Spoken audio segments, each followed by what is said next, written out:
No, me and Coach Singletary's relationship was good. I give a lot of credit to him, and when I first got into this league, I was a guy that played in the 4-3. Come out of college, and so a lot of times you tend to play in the 4-3. You tend to I ain't gonna say jump around a lot of blocks, but you tend to run to the ball and not really worry about blockers a whole lot. And never forget the first day we was in practice.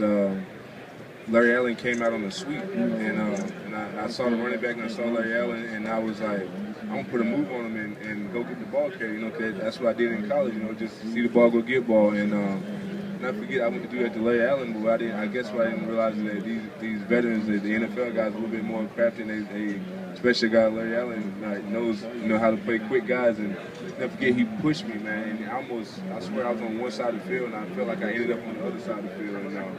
But that wasn't the worst part. The worst part was hearing my coach say, "Pat, hey." He didn't call me. He would call me 52 for the longest. He was like, 52, Mississippi. He said, what are you doing, son? I want you to go right down here. I'm thinking to myself, what you mean go right down here, man? You see how big these dudes is? You think I'm gonna go through here? That's what I'm thinking in my head. But he, after a while, he just kept on. I never forget. Not only that, but then being in bag drills and I never forget when I first got drafted.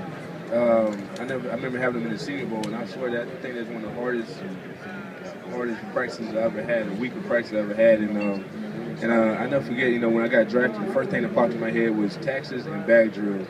And so, but where I give credit to Coach is that I learned how to be that downhill player. I learned how to be that thumper, that people would say, I couldn't be, because he believed in me, and every day, he worked with me. He worked with me, and he taught me that, you can do it. You just gotta have good leverage. You gotta have the will. You gotta have the want to. And so now, at 36 pounds, sometimes 240 pounds, I don't care if a guy is 320 pounds. If I have to go downhill on him, I'm coming downhill, and a lot of that was due to him, because I think if I never really would have had that, I still would have been kind of juking and trying to find a way how to get around the guy. So.